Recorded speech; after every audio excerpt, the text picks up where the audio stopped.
दिनुपर्छ। हिजो हाम्रा बुवाले साइकल कुदाएर हिँडे, आधा छोराहरू अपाचेमा कुदेर गाडी घोडा परिवर्तन भयो भने सबै कुरो परिवर्तन त हुनु पर्यो नि। म पनि दशमी यति बेला झापा जिल्लाको माहौल यहाँको स्थानीयको आवाज यहाँले सुनिरहनु भएको छ। अर्को मेरो नाम सोमनाथ आचार्य हो। मेरो क्षेत्र नम्बर 5 र दमक 8 हो घर। योभन्दा अगाडि मैले एमालेलाई भोट दिएर जिताएको। हामीले एमाले पार्टी परित्याग होइन, व्यक्ति परित्याग गर्न खोजेको मात्रै हो।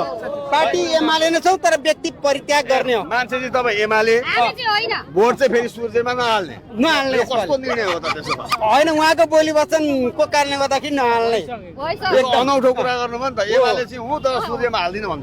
नहाल्ने। बालिन शाह आज उम्मेदवारी दर्ता गर्दा तपाईँलाई कस्तो लाग्यो? खुसी लागेको छ, खुसी लागेको छ। जय घन्टी। अनि हाम्रो ओलीजीको किल्ला भत्किन्छ भने भत्किन्छ, भत्किन्छ। किला त उखेलिसक्यो। तपाईँहरूले कस्तो कुरा गरिरहनु भएको छ? पार्टी चाहिँ नछोड्ने, ओलीजीलाई चाहिँ हराउने। हराउने। हुनु हुँदैन।